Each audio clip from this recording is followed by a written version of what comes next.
Sometimes you just know when a head coaching hire is really, really bad.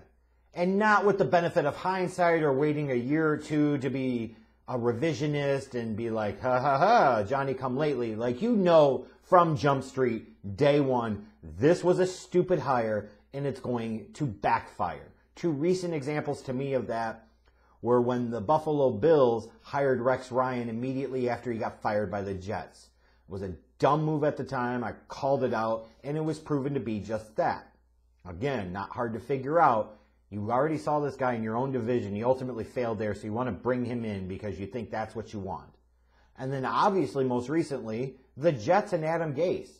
Like, Adam Gase had rode a wave of being overrated as shit because he was associated with Peyton Manning, who wherever he's at, he's always the offensive coordinator during his career. Never get that twisted, especially later on in his career. Are you kidding me? So Adam Gase gets the job with the Jets. And for day one, you know, even before the bug-eye press conference, like, you know this is a mistake. You know this is really stupid.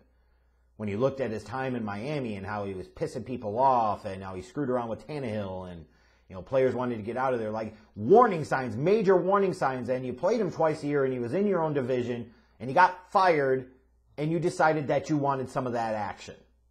Like, that makes no sense. So you knew from day one this was destined to fail.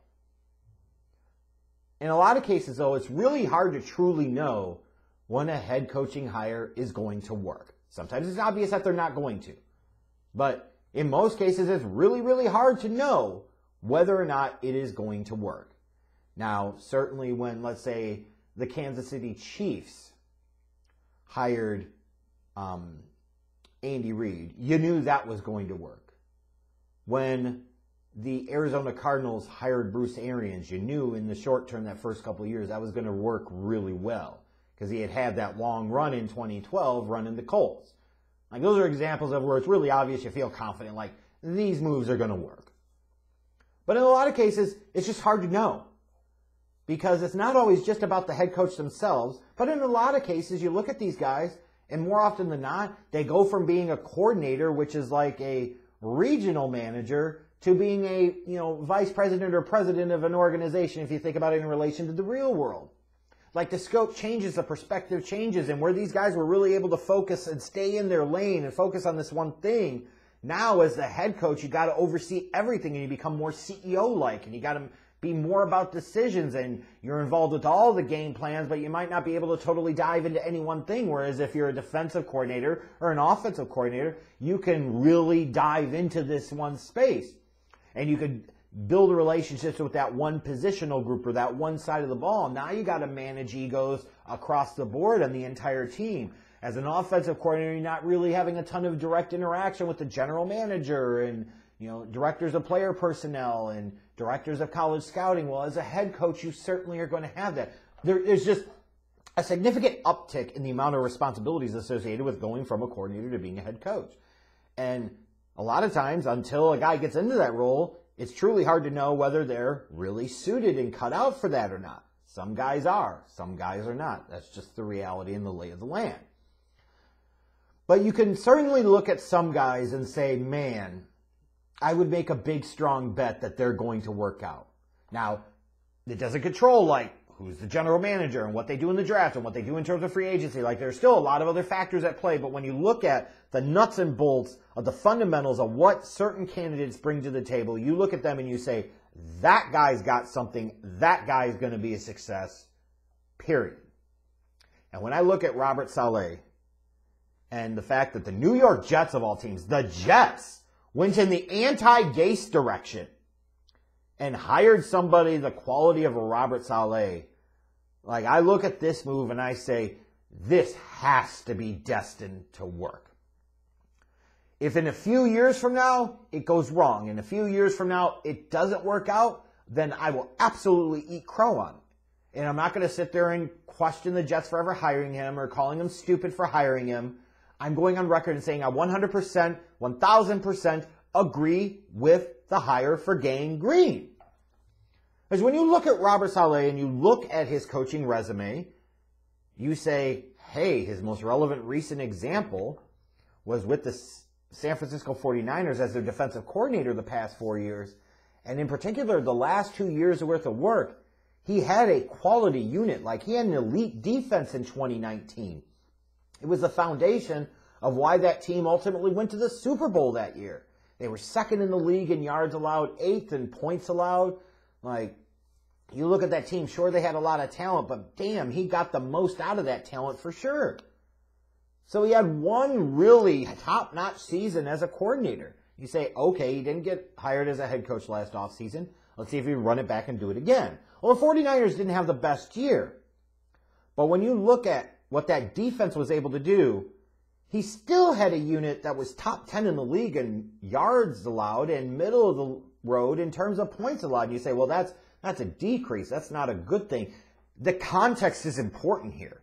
Robert Saleh did this with only getting 1 game out of D Ford, only 2 games out of Nick Bosa. So 2 very significantly important edge rushers who were key to the defense's success and the team's success the previous season. Between the 2 of them, you got 3 games out of them.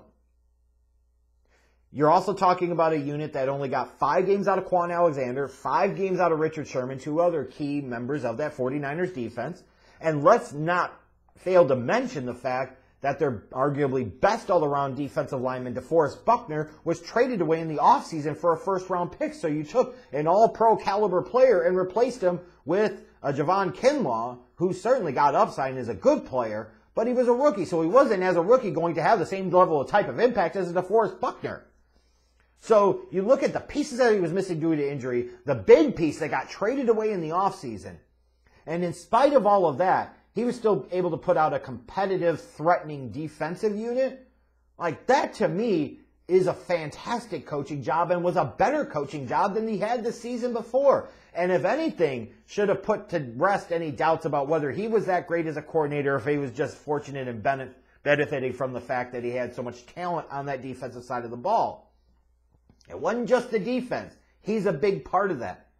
And you look at how the players talk about him, the respect and admiration that they have for him, the buy-in that you have. And you see, 49ers players tweeting about it, like Richard Sherman tweeting about it, how the Jets got a really good one. Like, that carries some weight, that means something. And you just look at this son of a gun on the sidelines, and you see presence, and you see leadership, and you see a guy that creates and cultivates a championship winning type of culture like Saleh does. And you point to this and you say, okay, was really damn good in his last role. Check. Players, other coaches, people around the league respect him. Check.